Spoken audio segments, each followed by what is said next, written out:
control the vertical.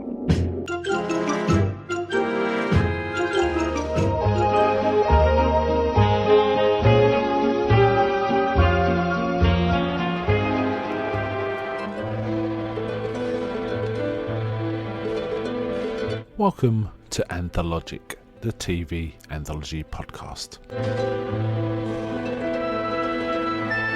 I am your host, Mark. Anthologic is a podcast dedicated to exploring the good, the bad, and the odd of horror, science fiction, and the best of mystery suspense anthology shows and series on TV.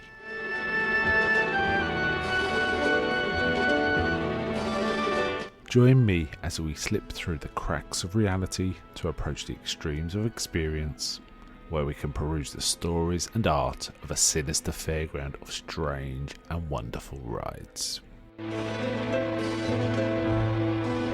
And now we go on to the show that is the focus of this particular episode.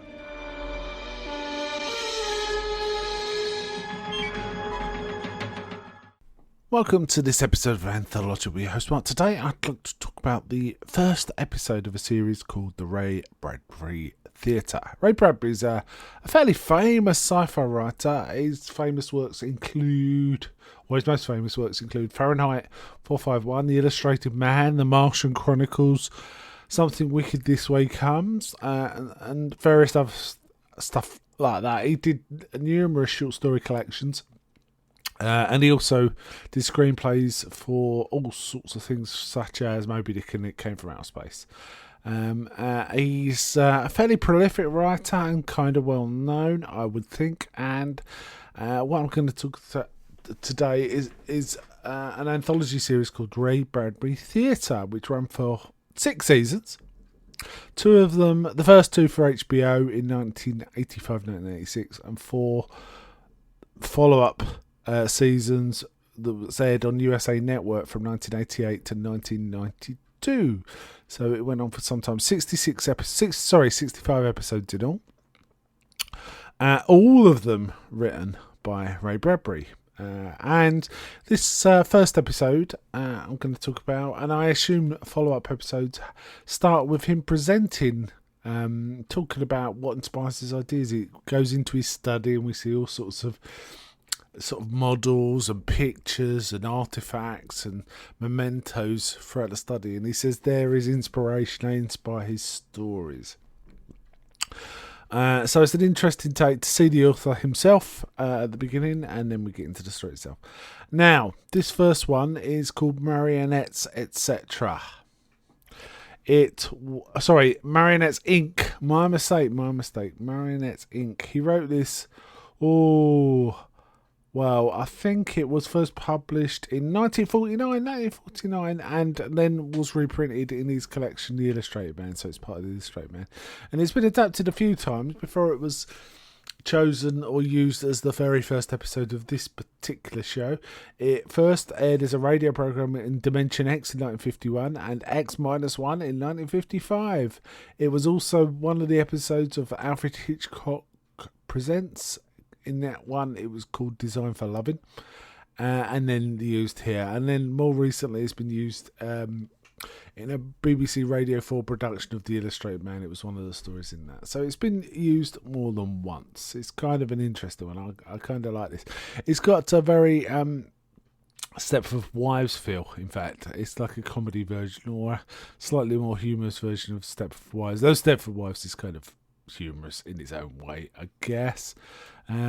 So yeah, okay. So this one is interesting. I like the actors in this. We get a number of faces we would know. As I say, Ray Bradbury introduces it as himself. The main actor is played by an actor called James Coco, whose face you probably know if you know 80s American TV. But 2 names that also spring out is Leslie Nielsen appears in this pre-Naked Gun comedy, I believe, as one of the characters. And also we get Kenneth Welsh, This was probably when this was made, he wasn't that well known, but he became known as Wyndham Earl, among other things. He's a pretty good actor. He became known as Wyndham Earl, the guy that played Wyndham Earl in Twin Peaks season 2. I know he was kind of a bit of a pantomime villain in that. He was reasonable enough, and subsequent other movies and so on has shown he's got range and he can be quite pretty convincing and he's quite a good actor. So yes, he is in this too. This story centres around. It's got a Twilight Zone feel. Really, it's kind of a more cynical Twilight Zone about this like put upon little computer salesman who's like fed up with his life. He's fed up with his wife. He doesn't know what to do, and he keeps finding this card, Marionettes Inc.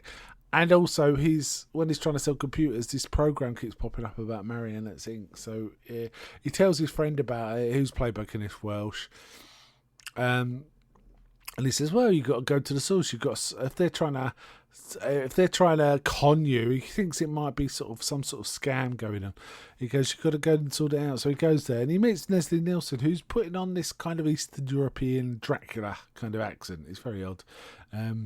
We introduce what they're doing. They're running these robots, and one is there that looks just like our man, and the cost is his entire savings.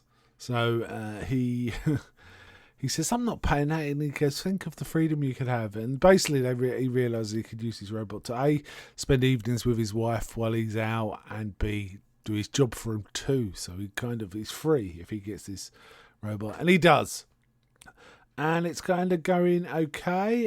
He sees his buddy in the bar, and he sort of says, "This is you're off the leash tonight." He says, "Come see." And he shows his buddy this robot in their own front room. These guys are peeking through the window of the front room, really, watching this robot be quite attentive to his wife.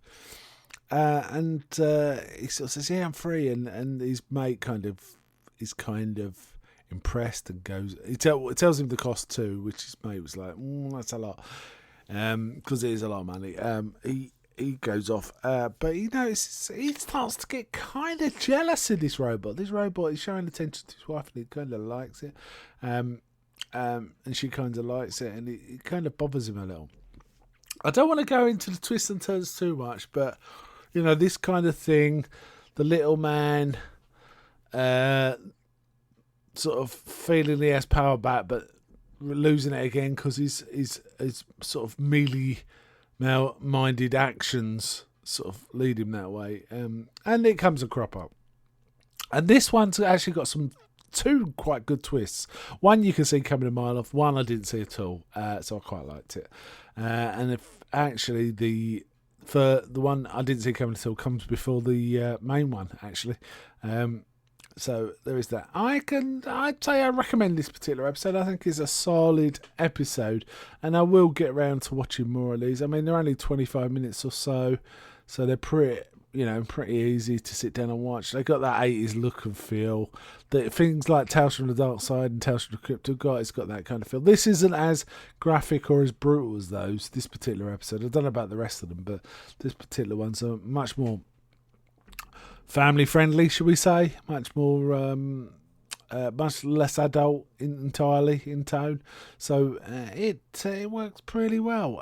And as I say, I'm impressed. Ray Bradbury here, as I say, 66 episodes, which doesn't sound like too difficult to sit through all of them, frankly. And rather enjoyable. And we get quite a lot of, if you look through other future episodes, there's quite a lot more going on that sort of, in terms of actors and such like that, sort of leads you to think this was a pretty good show back in the day. And I've never seen it before, so this was a nice surprise. So, as I say, Ray Bradbury Theatre from 1985. I recommend this particular episode. Okay, that's it from me. But before I go, may I ask, is there anybody out there?